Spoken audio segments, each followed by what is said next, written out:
Comenzamos.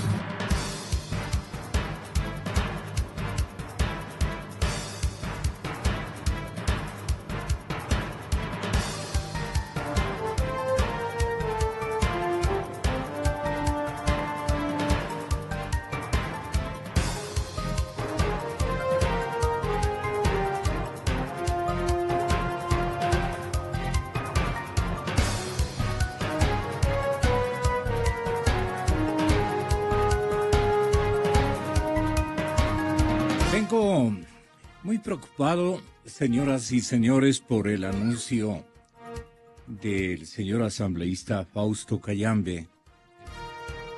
Me sumo a la preocupación que él tiene respecto a las críticas de la oposición que afectan al estado anímico de los burócratas.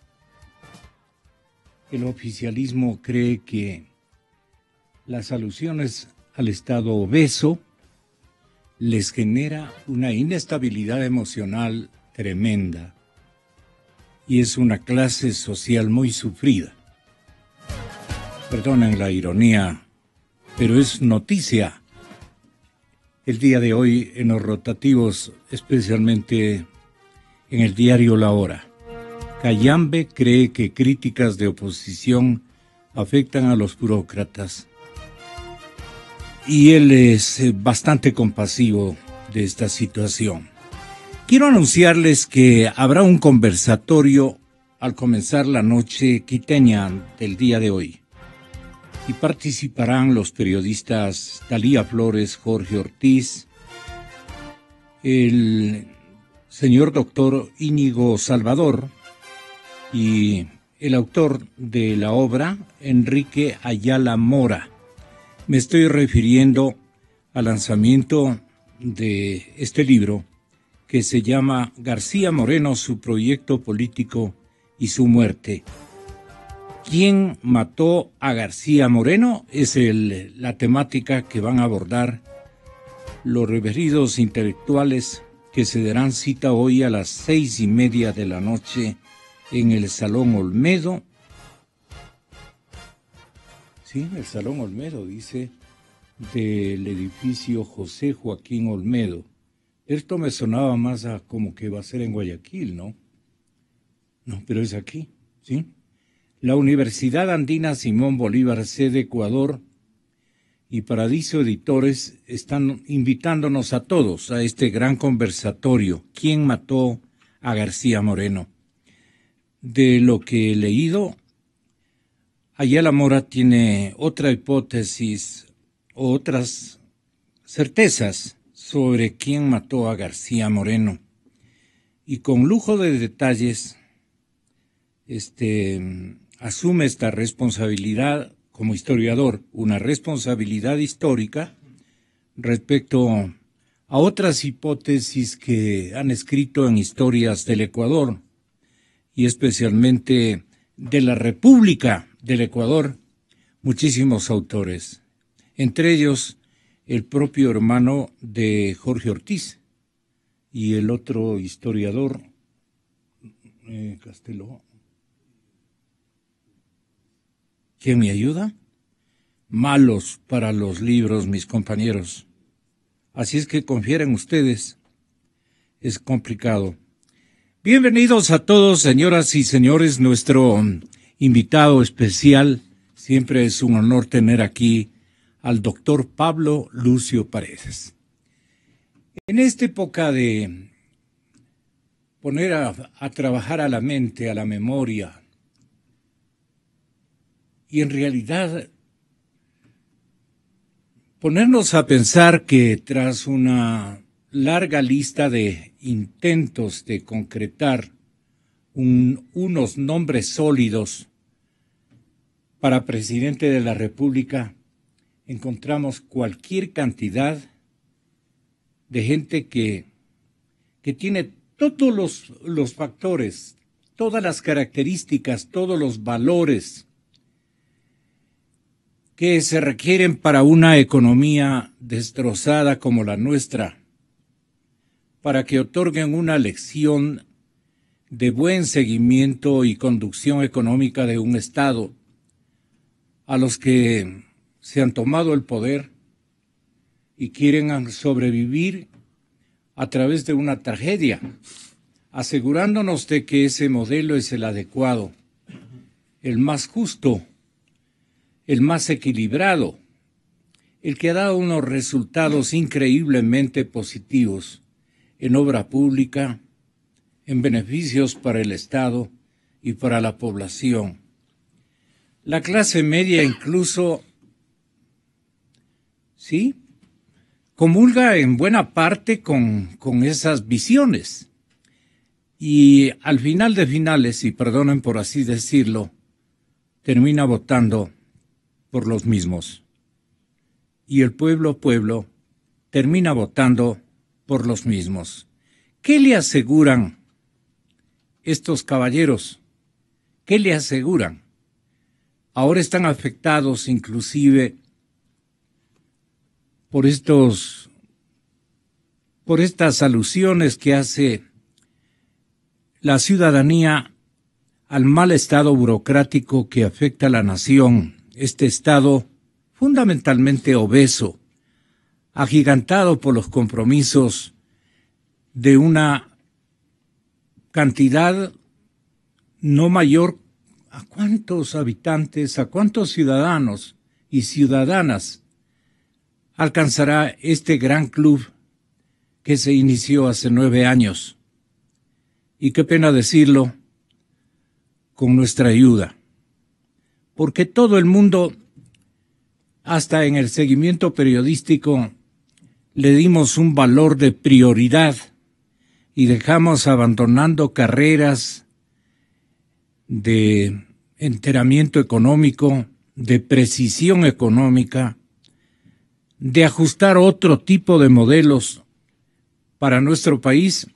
Nosotros nos contentamos con la prédica de una sustancia que en un momento dado cubrió el espectro latinoamericano y nos engañó con un discurso a todos, absolutamente a todos.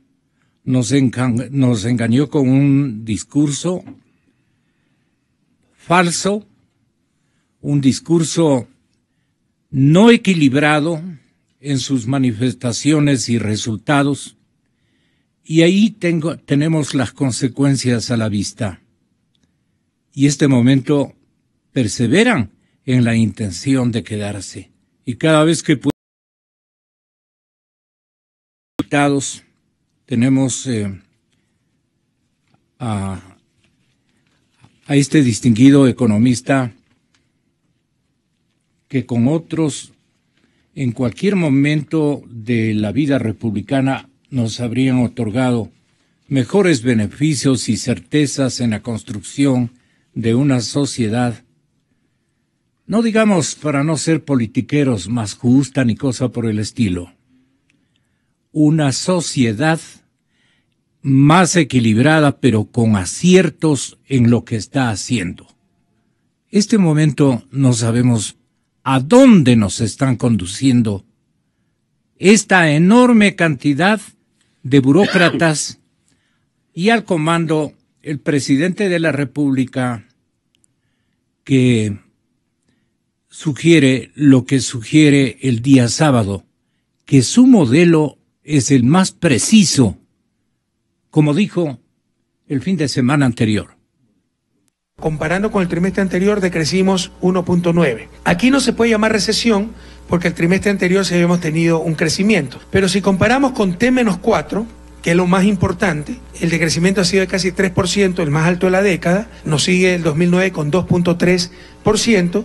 Tenemos 3 trimestres consecutivos de crecimiento, lo cual claramente habla de una recesión de economía que nadie ha negado, cuidado. Negamos el negativismo, no podemos hacer nada, sentémonos a llorar, todo es culpa de Correa, del modelo fracasado. Todo eso es mentira, ¿no? Esto es culpa de factores externos y de la carencia del principal instrumento para enfrentar esos factores externos, que es el tipo de cambio. Sin embargo, esto se va a revertir. Yo estoy muy optimista este segundo semestre.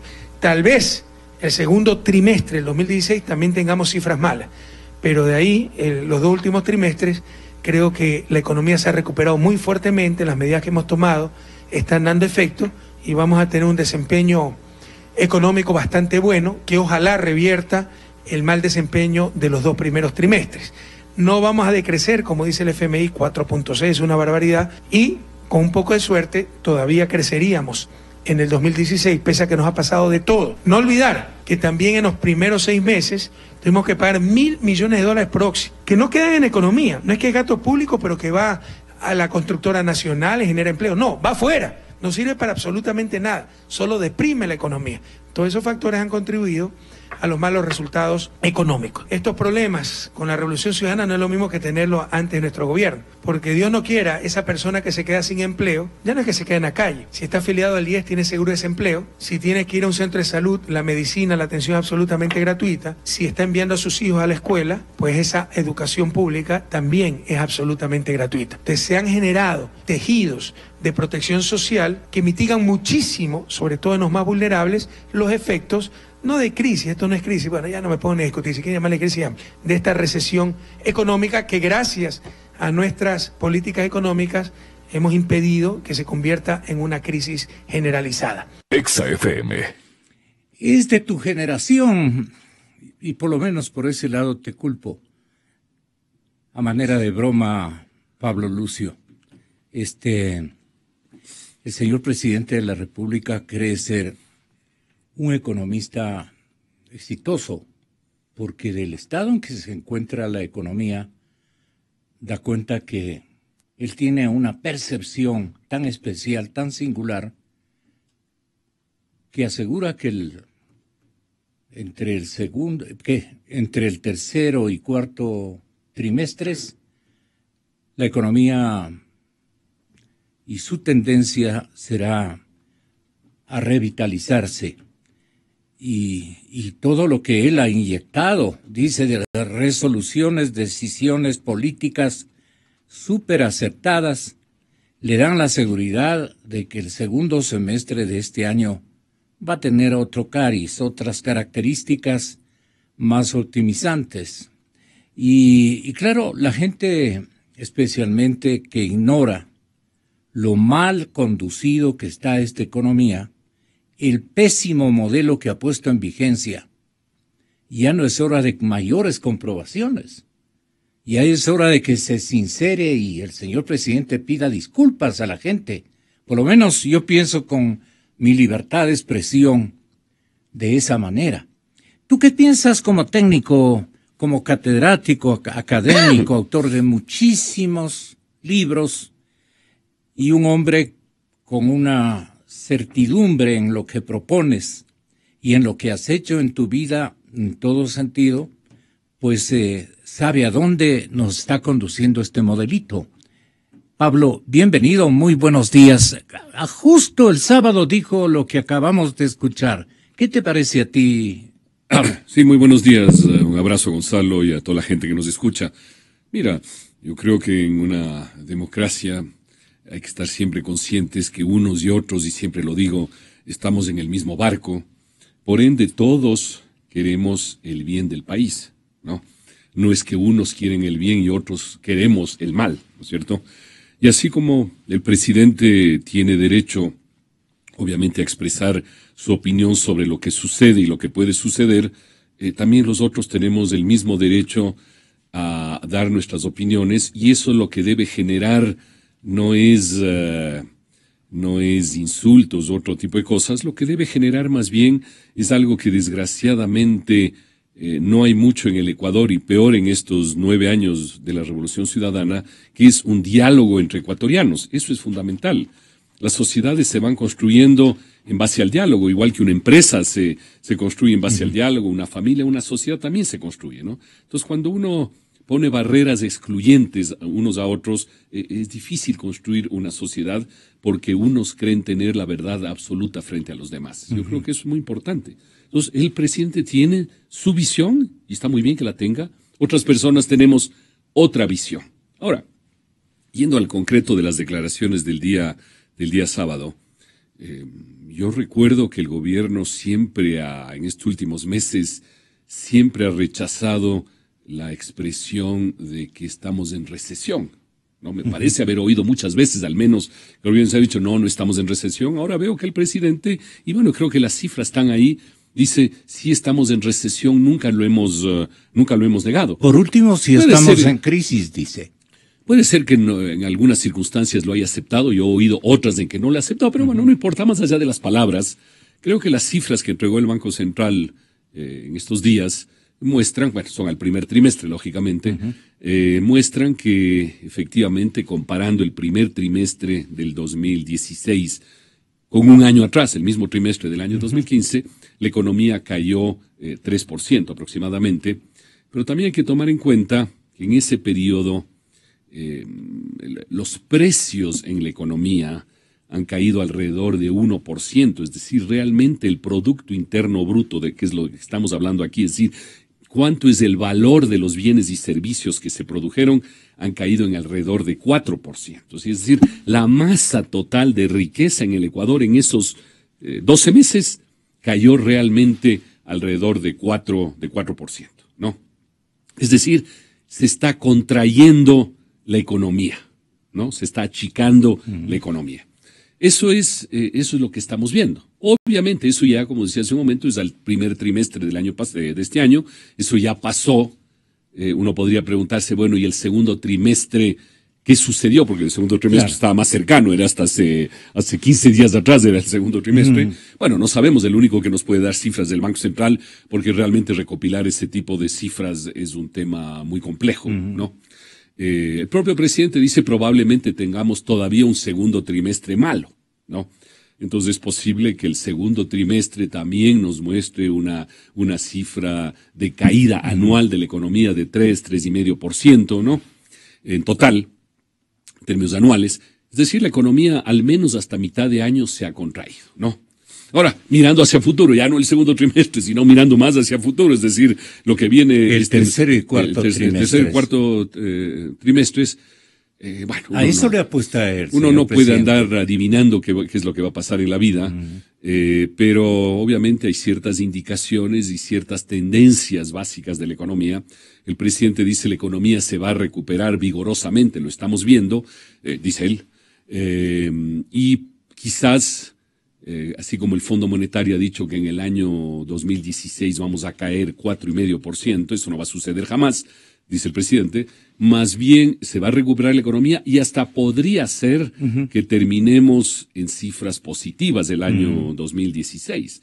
Entonces, bueno, cuando uno hace números sencillos, para terminar en cifras positivas del año 2016, aunque sea 0,001, digamos, ligeramente positivo, 0,1, tendría que haber una recuperación muy, muy fuerte de la economía en tercer y cuarto trimestre. Parámetros tiene que ser una recuperación muy fuerte, ¿no? Te preguntaba, ¿en qué parámetros juzgas tú, el señor presidente, sustenta esta predicción? Bueno, yo no es mi rol estar tratando de interpretar. No, sí, yo sé, te voy a decir, solo te digo, no es mi rol estar tratando de interpretar qué es lo que el presidente tiene en mente, pero digamos, de lo que él mismo ha dicho. De lo que él mismo dice, yo me imagino que en parte se refiere al precio del petróleo, ¿no es cierto?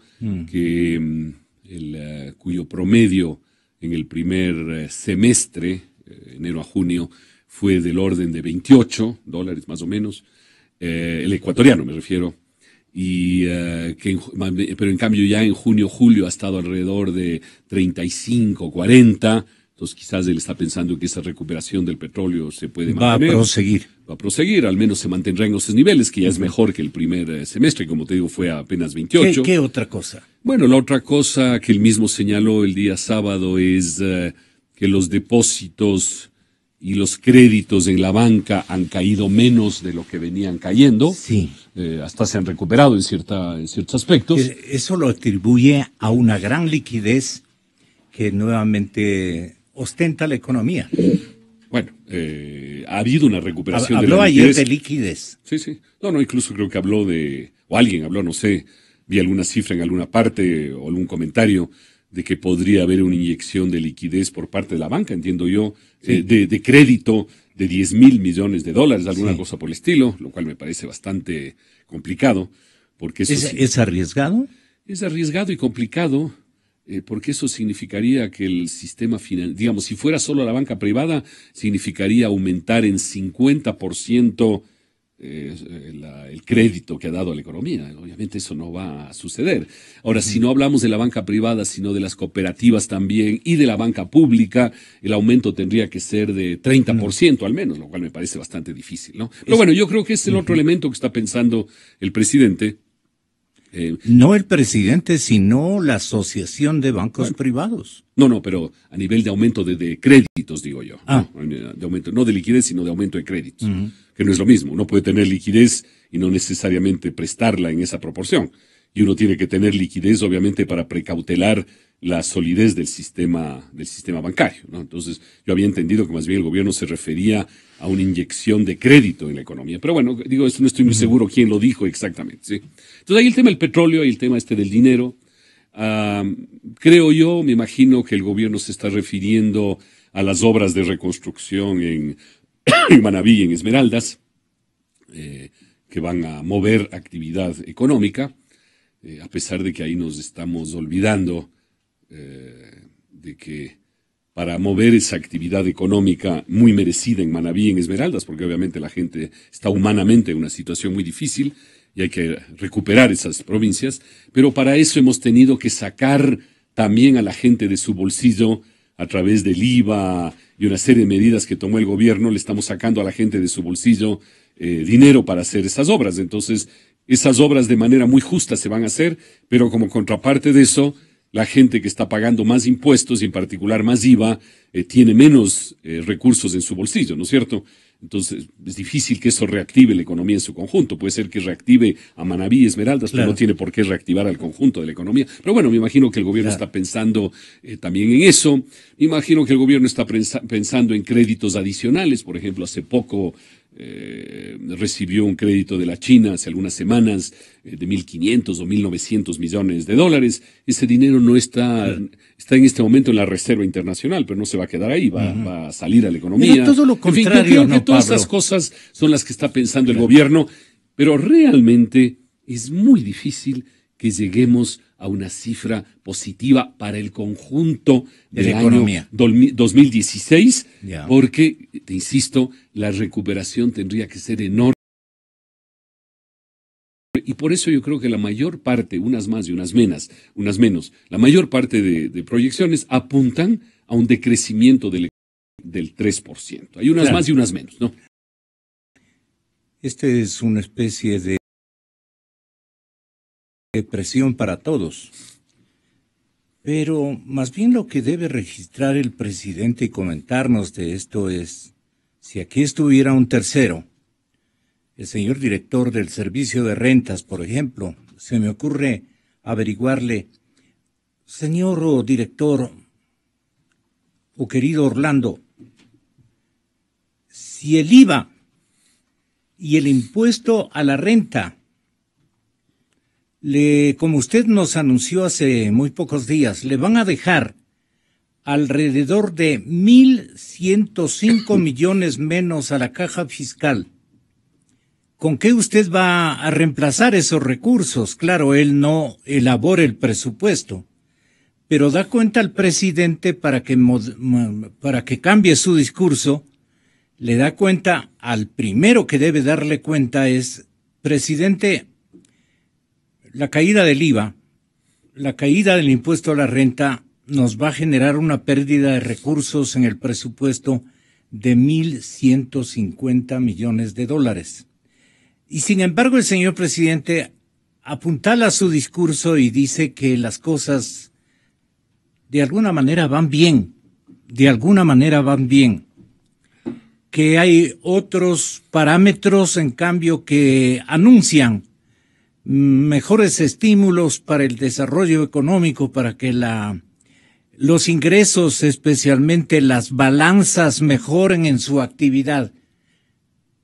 Pues si nos demuestra aquello que ha sido impulsado por políticas nítidas de su propio modelo económico, estaríamos muy contentos, pero la verdad, y ustedes saben, digo en un plural a un colectivo privilegiado con el conocimiento pleno de lo que está ocurriendo en economía.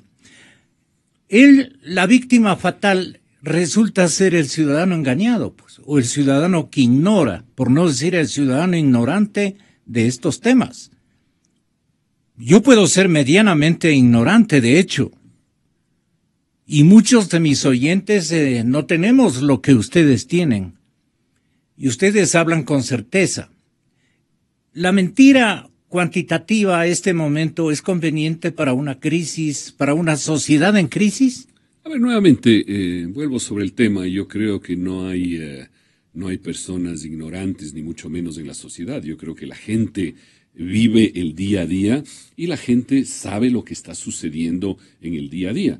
Cuando el propio gobierno, el Banco Central dice, la economía ha caído 3% en relación al año pasado, nos está diciendo que hay una contracción de la economía, no le pongamos otra palabra, una contracción de la economía, y eso quiere decir que se está produciendo menos bienes y servicios, quiere decir que alguien está ganando menos, alguien tiene menos empleo, etcétera, etcétera, y eso la gente lo siente en la vida diaria, es inevitable, ¿no? Entonces, por eso digo, yo no creo que eso, no le pueden engañar a la gente. Yo creo que la gente vive su vida diaria, ¿no es cierto? Entonces, el tema es, como te digo, que el gobierno puede hacer buenas proyecciones y otras personas pueden hacer malas proyecciones. Lo importante sería poder juntos dialogar de por qué unos tienen buenas proyecciones y otros tienen malas. ¿No es cierto? Entonces, acabo de plantear, porque me hiciste tú la pregunta muy válida, Gonzalo, de por qué el presidente piensa que pueden venir meses mucho mejores, no mejores, sino mucho mejores, porque como te digo, para que la economía termine en el 2016, aunque sea un poquito positivo, en el conjunto del año, tiene que haber una recuperación muy fuerte en el segundo semestre, no muy, muy fuerte. Entonces, ahí están las razones que dábamos, ¿no es cierto?, tratando de interpretar el tema del crédito, el tema del precio del petróleo, el tema seguramente de los créditos que vienen, el tema de la reactivación de las provincias afectadas por el terremoto, en fin, varias razones, ¿no es cierto? Por el otro lado, la pregunta importante es por qué hay personas que piensan y pensamos que la economía en el conjunto del año 2016 va a tener una caída, como te digo, para algunos del 2%, para otros del 3%, para otros del 4%, y creemos que desgraciadamente eso va a continuar en el 2017. Hay razones, ¿sí? Perdón. Y las razones son, primero, la altísima dependencia que tiene el Ecuador, que se ha creado en el Ecuador en el petróleo, ¿no? Y por más que se haya recuperado un poquito el precio del petróleo, seguimos teniendo un precio del petróleo muy bajo y desgraciadamente le acostumbramos a la sociedad ecuatoriana a vivir del petróleo en estos años, ¿no es cierto? Entonces esa dependencia del petróleo es un factor negativo. Otro factor negativo, por ejemplo, es que la inversión privada, por desconfianza, no por otra razón, la inversión privada se está contrayendo. La gente ha parado una buena parte de sus planes de inversión, etcétera. Entonces, la inversión está cayendo en la economía, ¿no? Otra razón es que, por ejemplo, nosotros estamos llegando tarde al acuerdo comercial con Europa.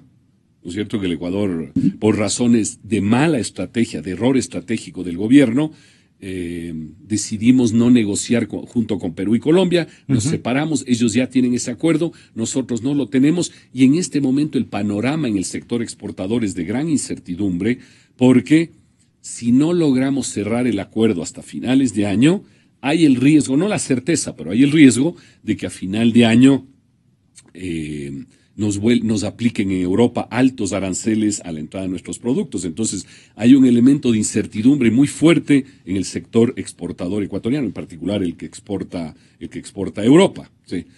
Luego hay otro tema que es muy importante y que tiene que ver con las declaraciones del diputado, que no había oído, la verdad, del diputado o del asambleísta Cayambe, sí, que está muy preocupado. Que está muy enternecido, sí, muy preocupado, sí. La realidad es que tenemos un Estado enorme, ¿sí?, que es un lastre para la economía. Ese es un factor tremendamente negativo que frena la economía. Y ese es un hecho de la vida real. Nuevamente, no es un tema teórico que uno dice el Estado es grande o el Estado es chiquito. No, ese no es el tema, ¿sí? Es que el Estado, este Estado interventor, regulador, controlador en exceso, frena la actividad de la gente, ¿sí? Ayer mismo estuve en Guayaquil en una actividad profesional Y una de las personas que estaba ahí me decía, y que yo lo siento también en la vida diaria universitaria, pero a veces uno piensa que solo siente uno, entonces dice capaz que uno está exagerando, ¿no? Y esta persona me decía, mira, yo doy clases en alguna universidad, no sé dónde, sí. Me decía, caramba, es increíble la cantidad de tiempo que tengo que dedicarle a la tramitología con las instituciones que controlan al mundo universitario. Bueno, eso es lo que sienten muchos ecuatorianos en la vida diaria, en sus actividades productivas, sienten la cantidad de tiempo que tienen que dedicar a negociar con las entidades estatales, a llenar papeles, a llenar controles, a llenar una cantidad de cosas. Bueno, eso es algo que frena la economía, porque si usted, como trabajador o como empresario o como lo que sea, en lugar de poder trabajar 8 horas al día, tiene que dedicarle 2 horas a la tramitología con el gobierno, o 1 hora, o 3 horas, lo que sea, a la tramitología con el gobierno, bueno, son horas, minutos, o lo que sea que está perdiendo de actividad productiva para hacer cosas que no son productivas y útiles para la sociedad, ¿sí? Entonces también ese estado enorme, eso, que claro, cuando el petróleo estaba en $100, de pronto ese estado enorme, uno no se daba cuenta tanto del peso que representa, pero el rato que se van frenando las actividades económicas, como está sucediendo, ese estado enorme acaba siendo un gran lastre para el conjunto de la economía. Entonces ese es otro factor adicional. Entonces, Gonzalo, hay factores que el gobierno ve como positivos y por eso el gobierno dice vamos a terminar relativamente bien el año, y otras personas vemos más bien factores negativos que hay, que va a ser que en el año 2016 terminemos no en positivo ni un poquito positivo, sino que vamos a terminar en bastante negativo. Desgraciadamente, insisto, y pongo la palabra desgraciadamente, porque insisto, todos estamos en el mismo barco. Si el Ecuador terminara en positivo, qué bueno para la sociedad ecuatoriana. Correcto. Si no es un asunto que tiene nada que ver habría con... que ponderarlo para darnos simultáneamente entre todos un abrazo de esperanza, pues, sí, ¿no? Que sería lo pero más también de realismo. Y de realismo. También. Sí. Ahora lo hemos dicho muchas veces, Gonzalo, aquí.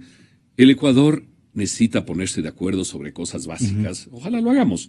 Porque si no, vamos a llegar otra vez al 2017, otra vez a elecciones y otra vez a un cambio de dirección eventualmente total en la economía y la sociedad ecuatoriana, que eso no está bien, porque uno de los grandes males del Ecuador, no mirando ahora la coyuntura, este año, el año pasado, este gobierno, sino a largo plazo, uno de los grandes males del Ecuador es que andamos de un lado para otro lado, ¿no? Por ejemplo, en este libro que publicamos hace poco con Pablo Arosemena, La culpa es de las vacas flacas, a mí la verdad me sorprendió recordar, porque no me acordaba, digamos, en detalle, por ejemplo, en el tema de los famosos fondos petroleros, el FEIREP, el FEP, el FAP, el no sé qué, tantas siglas que había, el FEICE, como en un tema tan sencillo como ese, que era cómo vamos a administrar el boom petrolero o los adicionales. Claro, de eso se trataba. Bueno, ahí en el libro presentamos páginas enteras de cambios en la legislación al respecto, que ojo, no solo serán en este gobierno, sino también se dan en gobiernos anteriores. Creo que es en el año 98, por ahí que se da la primera regulación, luego viene la ley Trole, y luego hay una cantidad de cambios, como te digo, se generan una cantidad de fondos que uno ya ni siquiera logra acordarse la cantidad de siglas que ha habido de fondos, ¿no? Y de cambios y de cosas que van y que vienen. En un tema tan, digamos, sencillo, entre comillas, no es tan sencillo, pero digamos un tema sencillo como eso. Cambiaron los nombres, pero para gastarse. Entonces, el problema del Ecuador es que estamos todo el tiempo cambiando absolutamente de dirección. Por eso hemos hecho 22 constituciones o algo por el estilo. Por eso cada 8 o 10 años estamos haciendo una nueva constitución. Por eso, entonces yo creo que algún momento tiene que llegar en que, digamos, a ver, por supuesto, tú tienes una visión diferente, yo tengo una visión diferente, pero pongámonos razonablemente de acuerdo sobre algunas cosas fundamentales, que cuando tú estés en el gobierno no las vas a cambiar, o al menos no las vas a cambiar radicalmente, digamos, puedes hacer algunos cambios, y cuando yo esté en el gobierno también yo voy a respetar ciertas cosas. Entonces vamos teniendo una dirección, ¿no? No es fácil, obviamente, lo que estoy diciendo, pero el Ecuador necesita eso, ¿no? Por ejemplo, ahora han trazado, perdona Pablo. No, por favor. Han trazado una estratagema, porque se trata de una estratagema, en el sentido de que abren un camino de endeudamiento macro gigantesco. Y entonces todo el mundo regresa a ver y dice, ¿y para qué es tanto dinero? El gobierno justifica, entre comillas, dice, esto va a servir para construir la refinería del Pacífico. Regresas a ver al entorno y ves, primero, que 6 refinerías en los Estados Unidos cuestan un poquito más que la mitad, individualmente cuantificando, un poquito más que la mitad. En México acaban de proponerse. Exactamente. Pero claro, van a construir desde tierras norteamericanas. Las empresas y los préstamos van a proceder de la Unión Americana, de su vecino Estados Unidos. Y entonces, primero que sale una refinería ostentosa, súper carísima. Con razón hicieron ese macroestadio olímpico, claro, ¿no? Claro. En donde todos hemos visto una tierra aplanada y decíamos, ¿con qué infraestructura irán a llenar todo este espacio? Aquí se va a necesitarse mucho dinero. Entonces, amplían una deuda gigantesca que ya tiene nuestro país. Una deuda carísima. Voy a explicarme de esta manera ante la ciudadanía. Deuda cara, deuda extremadamente amplia, y entonces con esto dicen que van a continuar ejecutando obras de infraestructura, pero por otros lados, para poder con ese dinero pasar a la historia y ganar una nueva elección en el año 17, no en el 21, que sería lo procedente, sino en el 17, ahora mismo. Y se piensan endeudar en 13,000 millones de dólares. Advertidos que han sido los prestatarios, los coreanos y los chinos dicen, nosotros, ojo, no queremos ser parte del accionario, del paquete accionario de esas plantas. Eso solo prestan. Nosotros le podemos prestar en tales condiciones, con estas características y estas garantías. ¿Qué están ofreciendo de garantías? ¿Qué están ofreciendo de garantías? Es un tema todavía desconocido, pero no creo que tengamos este momento más que otros países de América Latina que tienen referencias mejores del manejo económico, han logrado condiciones en endeudamiento. Francamente no se han endeudado. Yo no he visto que ningún país últimamente se haya endeudado. No, sí se endeudan, pero se endeudan a tasas del 3, 4 o 5%. Ya. El Ecuador se ha endeudado a tasas entre el 7 y el 10%, es una gran diferencia. Pero permíteme comentar sobre esto. Mira, pero ¿estás de acuerdo en lo que yo he logrado captar? Sin duda, y yo vuelvo sobre el tema de que el gobierno, en lugar de cualquier palabra que pronuncie a alguien que el gobierno considera de oposición, inmediatamente denigrar esas palabras, el gobierno debería escuchar. Mira, cuando se dijo, y ya vengo a la refinería del Pacífico, mira, cuando se dijo, por ejemplo, que íbamos a volver a negociar lo mismo que Perú y Colombia, y que no íbamos a conseguir nada importante diferente a lo de ellos, es decir, salirse de la negociación con Perú y Colombia frente a la Comunidad Europea no era una buena estrategia. La gente que dijo eso tenía la razón. Hubiera sido mejor negociar junto con Perú y Colombia en vez de salirse de la negociación.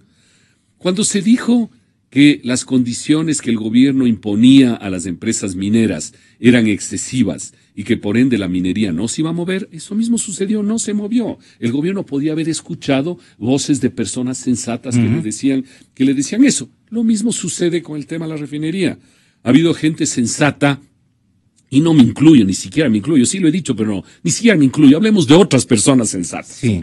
Por ejemplo, Washington Herrera. Mucha gente que ha hablado desde diversos bordes, digamos, ideológicos, de que la refinería no era desde el inicio un buen proyecto, porque un proyecto de 12.000 o 13.000 millones de dólares no era un buen proyecto para el Ecuador.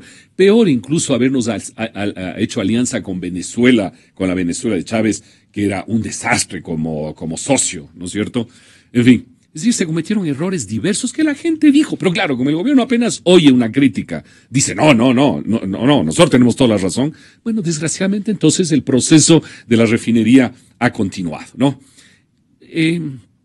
Si se hubiera hecho un proyecto, y como tú dices, Gonzalo. Nótese que se arrepintió el propio Chávez de haber sugerido. Claro, porque después ya no participó mucho en el tema, ¿sí?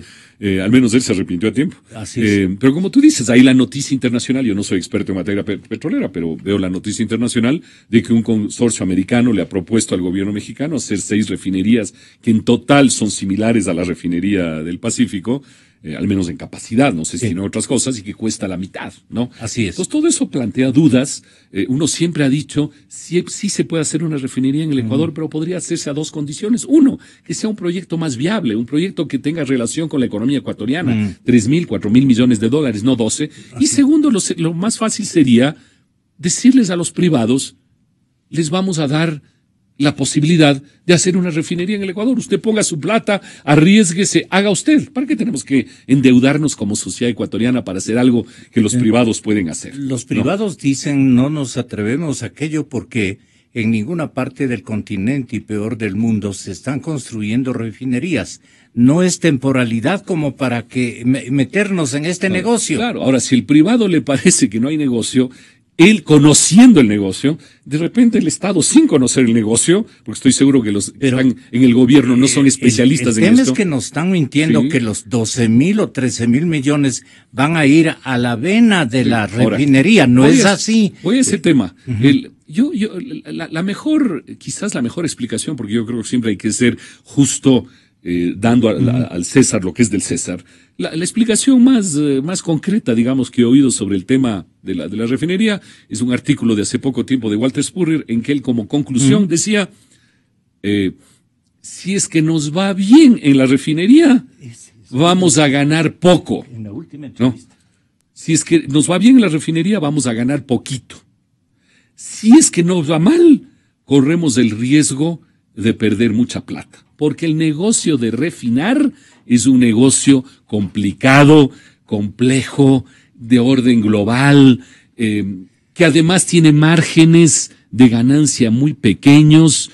Por ende, si nos va bien, vamos a ganar poquito. Y si las cosas no salen tan bien, porque es un mercado complicado, vamos a perder plata, ¿no? Y vamos a perder bastante. Ese me parece un resumen muy bueno. Entonces, si tú me dices a mí, tú vas a meterle 13.000 millones a algo que puedes ganar poquito si te va bien, pero puedes perder mucho si te va mal, yo no me meto en esa actividad. Pues. No. Justo entonces, Washington Herrera decía, meterse en una cosa de esas me parece que es un negocio ineficiente. No se puede pensar que el Estado ecuatoriano contraiga una deuda de 13.000 millones de dólares para hacer gasolina. Distinto fuera si estaríamos hablando de industrias de otro nivel, como aquellas que producen derivados importantísimos del petróleo para la industria o la industria petroquímica. Pero endeudarnos para eso es un grave error porque realmente nosotros querríamos que cualquier nuevo endeudamiento en este momento que la economía del país tambalea, sirva para otras cosas. Por ejemplo, para ayudar a los 4 millones de agricultores que no pueden salir adelante en su productividad agrícola porque carecen de tecnología y carecen de crédito. Porque una refinería, por más grande que sea, no va a dar empleo a más de 1 o 2.000 personas. En tanto que si hablamos de la agricultura, estamos hablando de 4 millones de agricultores. ¿Cuántas son las empresas industriales pequeñas, las pymes? Esas dan trabajo a 6 millones de ecuatorianos. Cualquier endeudamiento que comprometa al Ecuador y por consiguiente que nos comprometa a todos a pagar en las próximas décadas, tiene que servir para invertir en una modernización industrial, en una nueva tecnología para hacer las cosas, para dar un salto adelante. Porque hacer gasolina no es un salto adelante. Exa FM. El problema de esto es, como te decía Gonzalo antes, que debemos poder dialogar de manera transparente. Y en este tema no hay transparencia. Es decir, el gobierno dice, nosotros importamos lo que sea, 3.000, 4.000, 5.000 millones de dólares de derivados y nos vamos a ahorrar esos 3.000 o 4.000 o 5.000 o 6.000 o lo que sea. Y esa es la ganancia que genera la refinería. Por ende uno dice, wow, obviamente si el Ecuador se puede ganar 3, 4, 5, 6, 7.000 millones de dólares, es una maravilla al año, espectacular. ¿Sí? Pero lo que no nos están diciendo es que para poder hacer derivados hay que meterle petróleo. Y ese petróleo cuesta. Ya sea que lo compremos o que cojamos nuestro petróleo y en lugar de exportarlo, lo metamos en la refinería, ese insumo petrolero tiene un costo. Entonces, ya de lo que te ahorras en importaciones, ya tienes que quitarle el valor del crudo. Y luego tienes que ponerle el costo de la infraestructura. Los 13.000 millones puestos en el tiempo, ¿no es cierto?, tienen un costo. Entonces también eso tienes que quitarle. Hay que pagar la deuda, lo que sea. Tienes que quitarle. Entonces queda un margen pequeño. Eso es lo que tenemos como ecuatorianos, que no engañarnos a nosotros mismos, sino decirnos la verdad. Lo que se gana por cada barril procesado es tanto. Sí. No es los 3.000, 4.000, 5.000 millones al año. Quizás sea la 10ª parte. Quizás sea 300, 400 millones al año. Por eso Walter Schubert decía, si nos va bien, ganamos ese poquito al año. Si nos va mal, vamos a perder mucha plata, ¿no? Y si además estamos endeudados, peor todavía. Entonces, y peor si es que van a distraer el dinero.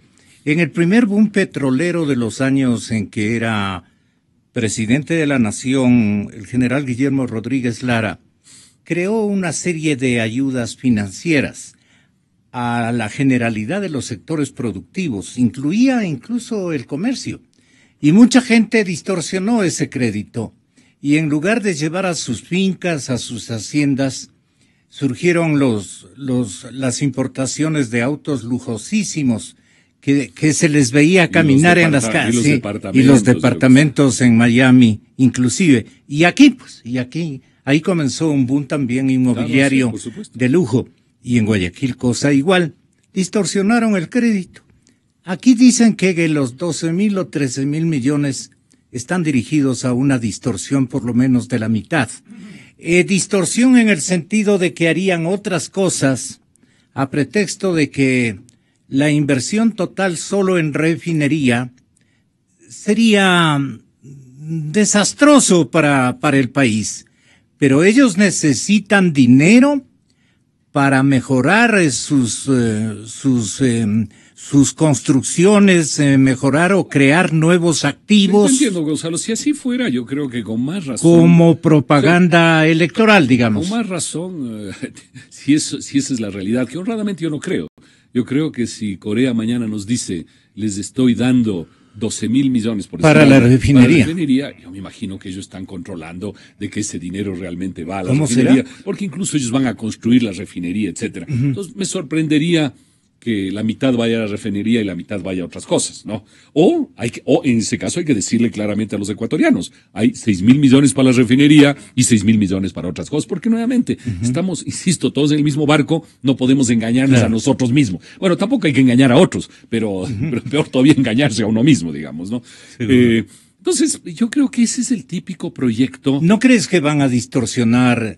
Yo a priori pensaría que no, pero yo soy un poco ingenuo. Y entonces a veces creo que este tipo de cosas no se dan. Entonces yo pienso que no.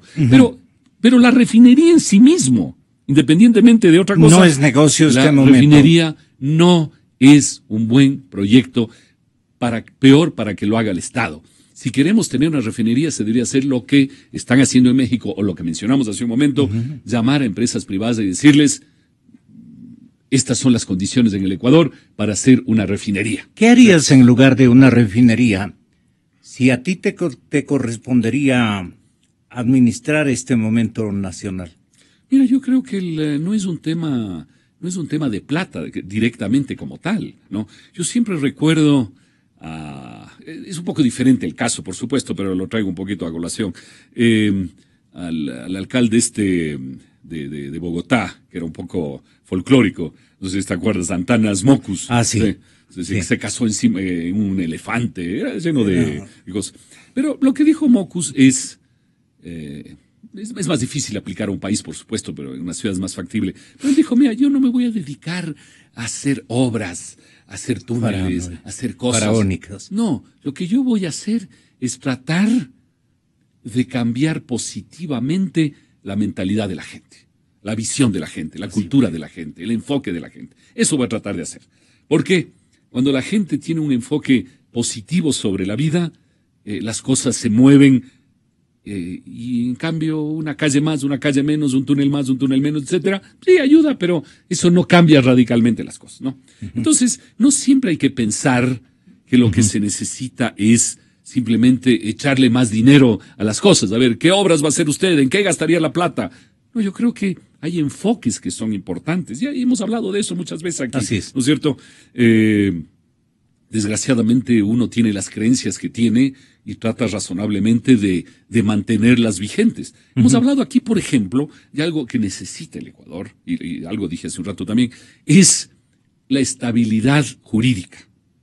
Yo no me refiero a esa cosa un poquito lejana que es la seguridad jurídica. No, yo me refiero a algo tan concreto como es no cambiar las reglas del juego, las leyes, los reglamentos, la Constitución, etcétera, a cada rato. A eso me refiero yo, algo muy concreto. Que la persona que tiene empleados sepa que estas son las reglas con las que juega, con las que se relaciona con sus empleados, ¿no? Que el que hace inversiones sepa que estas son las reglas de las inversiones, etcétera. Que van a ser respetadas. Exacto, y que esas son, y que en 4 años, en 5 años no es que va a haber 1000 cambios, puede haber 1, 2, 3, 5, es lógico, nada es inmutable, pero a pocos cambios, ¿no? Pero la tendencia está dada. Ese, por ejemplo, es un tema que necesita el Ecuador. Que no se cambien desde la Constitución hasta los reglamentos, no se cambie las Eso reglas se del juego llama constante. Estabilidad, apostarle a la Eso es muy estabilidad. importante, jurídica en este caso, digamos. ¿No es claro. cierto? Eso cambia la vida. Segundo, necesitamos que haya trámites en la sociedad, porque obviamente es lógico que haya controles, trámites, en fin, pero tenemos que minimizar esos controles en todos los aspectos, ¿no? Desde temas de salud, de seguridad social, hasta temas del SRI, etcétera. Hay que bajar la carga enorme de controles, de burocracia, de papeleos que hacemos en la sociedad. ¿Y cómo Es algo justificas a la impresionante. burocracia? Además del costo, pero el costo más grave de toda esa burocratización no solo es el sueldo de la burocracia, es el tiempo que tú y los costos que tú tienes que dedicar a cumplir con esas exigencias excesivas del gobierno. Por ejemplo, ese Esas es un son tema. pérdidas inmensas. ¿Podemos ¿no? estar de acuerdo los ecuatorianos en esas dos cosas o no? Sí. Dilaciones. Mira, tercero, necesitamos apertura externa. Ya. Es lógico que todos los países del Pacífico tengan tratados de comercio con Estados Unidos, con Europa, y ahora muchos están abriéndose hacia el Pacífico. Hacia el frente. Exacto, hacia el frente. Y el Ecuador es el único que no. Es lógico, no es lógico. El Ecuador necesita apertura externa, más de la que tenemos. Si le devolverían unos tantos kilómetros de playa y podrían construir un buen puerto los bolivianos quiero decir, ellos le apostarían justo a lo que tú estás mirar hacia pidiendo. allá, por supuesto. Exactamente. Entonces mira, tema tramitología, tema seguridad jurídica, llamémoslo estabilidad jurídica, tema apertura al mundo, no sería razonable ponernos de acuerdo sobre eso. Una cuarta cosa que es muy importante entre tantas, ¿no? ¿Estamos de acuerdo o no que a la gente de menos oportunidades hay que darle oportunidades? Por supuesto. Y las oportunidades para la gente empiezan con educación y salud. Eso hay que hacerlo, por supuesto, ¿no? No hay ninguna duda. ¿Nos podemos poner de acuerdo sobre eso? Sí. Es decir, por eso te digo, yo creo que hay 5 o 6 cosas, que no es un tema de cuántos millones hay o no. Es un tema de cuáles son los 4, 5, 6, 7 enfoques básicos que podemos hacer en Ecuador. Ese me parece, ya que estamos caminando a un periodo electoral donde se van a discutir muchas de estas cosas, me parece que eso es lo que deberíamos hacer en el Ecuador. El sensato y talentoso colega tuyo, Colega, por una multiplicidad de coincidencias con tu apreciación sobre la materia económica, me refiero a Pablo Arosemena. El presidente de la Cámara de Comercio del Guayas le apuesta y asegura fervientemente que el comercio va a volver a levantarse. Y él tiene que estar con ese discurso, como es obvio, es su obligación. Pero él dice que para ello va a crear una especie de libro blanco que va a poner a consideración del país. No queda más, porque aquí ni se legisla, tienes un parlamento súper ignorante en materia económica, nunca se preocupan de la materia económica, jamás han producido un debate sobre temas económicos, eso le consta a la ciudadanía, solo están en la politiquería, cambiando una cosa, cambiando otra, con los caprichos, con las vanidades políticas. En eso nos han tenido ¿cuántos años? Este famoso Congreso o Asamblea mayoritaria en poder o en manos del señor presidente Correa. Mira, Entonces, solo déjame decirte algo al sí. respecto. Generalmente los congresos al final del año dicen con orgullo, hemos creado 45 leyes. Exacto, 10 hemos leyes, aprobado. 84 no sé qué, 24 tratados, en fin, yo que sé, 1000 cosas, ¿no? Probablemente lo que un momento dado necesita el país es que el Congreso te diga al final del año, la Asamblea, este año no hemos creado 50 leyes más. Y además leyes larguísimas que tienen, no sé, 100, 200, 300 artículos cada una. No, sino que algún año la Asamblea te diga, este año hemos eliminado una enorme cantidad de legislación complicada que dificulta la vida de la gente, y más bien nuestro reto este año ha sido ese, no ha sido hacer más leyes, ha sido hacer menos leyes. Probablemente eso sería un buen ejemplo de buena administración asambleísta. Hicimos pocas leyes nuevas, pero más bien cambiamos y eliminamos una cantidad de cosas que entorpecen la vida de la gente. Eso sería tal vez un mejor resultado anual alguna vez. Sí. Finalmente, Pablo, y lo dedico a la población joven. Queridos jóvenes, como suele decir el señor presidente. Ya estás con el buen discurso, ¿no? Sí. Bueno, pues vamos a oír justo a Walter Spurrier una partecita concreta sobre lo que para él significa el equívoco de la refinería del Pacífico. En el caso de la refinería, yo estoy totalmente en desacuerdo con el proyecto, pero ese proyecto de 13.000 millones no es que nos van a dar 13.000 millones, es que las empresas coreanas en China van a traer los equipos y van a hacer los trabajos, y una vez que el Ecuador pone el visto bueno, esto ya se entregó, esto ya se hizo, eso se asienta como deuda ecuatoriana ante esos países. No es que nos dicen, aquí tiene, invierta usted. Son las empresas, son los países que van a financiar a las exportaciones de sus empresas, exportaciones de bienes y servicios. Ahora, ese asunto del Aromo, hablemos de las dos opciones. La una es que sea buen negocio. A ver, si fuese buen negocio, que pudiese darse que sea buen negocio, significa tomar crudo nuestro y por la mayor parte importado, procesarlo en una refinería y exportar combustibles. Pero eso por sí mismo no está trayendo ningún gran desarrollo al país. Correcto. Podría ser una operación que dé algún rendimiento quizás superior al servicio de la deuda. Si sale mal, es tremendo, porque significa que tenemos que estar pagando por un elefante blanco con una deuda que es aumentada a niveles estratosféricos. Entonces, no es un tipo de inversión que va a generar cantidades de empresas ecuatorianas pequeñas, grandes, con muchos empleos para darle bienes y servicios. No es algo que signifique procesar algo que nosotros ya tenemos y que vamos a emplear muchos más empleados. O sea, no es un tipo de proyecto que vaya a cambiar el país, ¿no? No es un tipo de proyecto como cuando Costa Rica trajo a Intel para que haga chips en Costa Rica y contrate muchos costarricenses y los prepare para poder trabajar en electrónica. No es algo de esa naturaleza. Entonces, para mí no hace sentido insistir en ese proyecto, que lo ofreció Chávez por ofrecerlo, porque lo ofreció por donde pasaba, y no se hizo ninguna refinería de la que él propuso. Exa FM. Lo grave sería, Gonzalo, que se quiera utilizar este proyecto con fines políticos, porque como tú bien sabes, la política juega mucho con el imaginario de la gente, ¿no? Con el discurso, con el imaginario. Y entonces de pronto el gobierno quiere seguir empujando ese proyecto simplemente porque de cara a las elecciones del año próximo puede con eso inflar un poco la mente, ¿no? La imaginación de la gente de decir, wow, vamos a tener una refinería, ¿no?